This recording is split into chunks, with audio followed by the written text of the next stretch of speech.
What's going on? Wow, you guys are so, love that London enthusiasm. It's so, thank you all for being here. My name's Derrick Anderson. I'm one of the co-founders of Startup Grind, and we're really excited to have you. For those that don't know what Startup Grind is, we are a global community helping to educate and inspire entrepreneurs around the world. Our mission is to educate every entrepreneur in the world. We help through our content, our events, and our programming. We help tens of millions of entrepreneurs every month, and we hope to do more in the future. For those that run a Startup Grind chapter, or part of a Startup Grind chapter, is there anyone in this room that does that? Stand up real quickly. Anybody? A couple? Okay. So we have about 400 chapters around the world in local cities where we educate locally, and we would love to do it in your city if we don't. So just go to startupgrind.com/start, or find somebody probably wearing a Startup Grind shirt here at the conference to ask them about how to do that and what that is. A couple of things. Our values are really simple. It's about giving before you take, helping others first, and making friends. No one is too cool at Startup Grind. So if you see someone, if you're sitting next to someone, ask them what their name is, ask them how you can help them, ask them what they're doing. Please, if somebody does it to you, try not to pitch their brains out.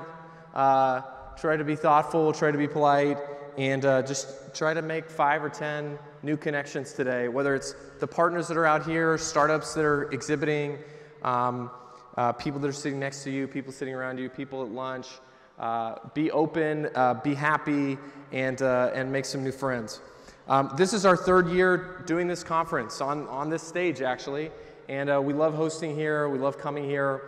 Every year we also host our global conference in Silicon Valley, which is in February of every year. So if you're coming through the valley or near the valley or in the United States in early this next year, please make sure and join us for that. This is the main stage. We'll have talks here throughout. This does not mean all of the best speakers are here, because the biggest stage, we have incredible speakers on all stages. And so come here, hang out here, meet everybody outside. Downstairs, we have the breakout room. Downstairs on this side of the building, where we'll have fintech and funding and other sort of informational talks. And then on the other side, we have the Startup Pavilion, where we have all these startups exhibiting, trying to find product market fit, trying to find customers, trying to find ways to get to the next level. So please go and help them and meet some of them. And then in the back, we've got a VC Q&A. There's some chairs and a little stage back there. If there was somebody that you wanted to meet or that's giving a talk, a lot of times we're doing Q&A downstairs, so keep an eye out for that. This isn't possible without our amazing partners. People like Oracle's Global Startup Ecosystem, Intuit QuickBooks, Indeed Prime, Silicon Valley Bank, BCG, Digital Ventures, Gibraltar Blockchain Exchange, Enterprise Georgia. Can we give a big round of applause for these people for making this thing happen? Some of these partners are literally like, they have the best programs for startups that we've seen, so please go meet them, take part in that. I wanted to talk just a few minutes this morning about harnessing the power of your customers and your community. And this is something that I've spent the last 8 years or so working on. This is a photo of one of our very first Startup Grind events in 2010. I'm based in the Bay Area in Palo Alto, California. And you know, it was not meant to be anything. It was just people getting together, educating each other, helping each other. But as we were hosting these events, more and more people that were coming, they said, wow, this is cool. Can I do this? Can I do this when I go back home? We don't have anything like this. And we said, well, you know, we don't have it. First it was like, no, not really. Just come here, and when you're in town, please come. But eventually we realized, well, hey, why don't we, these people are asking for it. It seems like it could help them. Why don't we develop a way to actually empower these people to be successful where they are with what they're trying to accomplish? And so in the last 8 years, we have grown, as I've mentioned, from one meetup essentially in Silicon Valley to about 400 chapters around the world. And a couple of years ago, we sort of had all these huge scaling problems, and so we developed a tool that's called Bevy that we use as our infrastructure to actually run and manage the community. And today, because of that, we actually power the events and communities for some of the largest technology brands in the world. And through doing that, we've learned a bunch of things that I thought would be really relevant, or I know are relevant to small companies, to startups, if you're in marketing. And the first thing is that the way people are buying has changed again. And as you look at the evolution of a sale or getting customers, first of all, it has gone from being incredibly transactional, incredibly expensive, from direct sales to phone to digital and ads to traditional marketing to today, and something that where sales with the very best companies and products, many of which you use, have gone to a place that we call customer-to-customer marketing. And this is where you empower your customers to have conversations, to evangelize for you, impacting their life, helping their lives, and in the process, also helping build your brand and build your business. Traditional brands and companies position themselves in the minds of users. If you think about a BMW ad you might have seen, or if you've seen a Hilton ad, or it's basically, hey, this is an aspirational thing I want to be a part of, or this is something that looks good, I'm going to buy it today. But customer-to-customer companies or new digital companies, they focus on positioning their products in the lives of their customers. How do I make my customers' lives easier? How do I make the experience better? And as you think about Airbnb versus somebody like a Hilton or a Marriott, you know that buying or renting a house or renting an apartment or renting a place to stay on Airbnb is only the beginning. And then you go and you receive something from the host when you walk in. You see something eclectic that you remember. You meet somebody that's interesting. And then when you finish, you leave them a review, or they leave you a review. And you talk to your friends about it. The same thing happens with Tesla. How many people, you know everybody that owns a Tesla because they just constantly talk about it ad nauseum. It's annoying. But they're so passionate about it. And it makes their life better.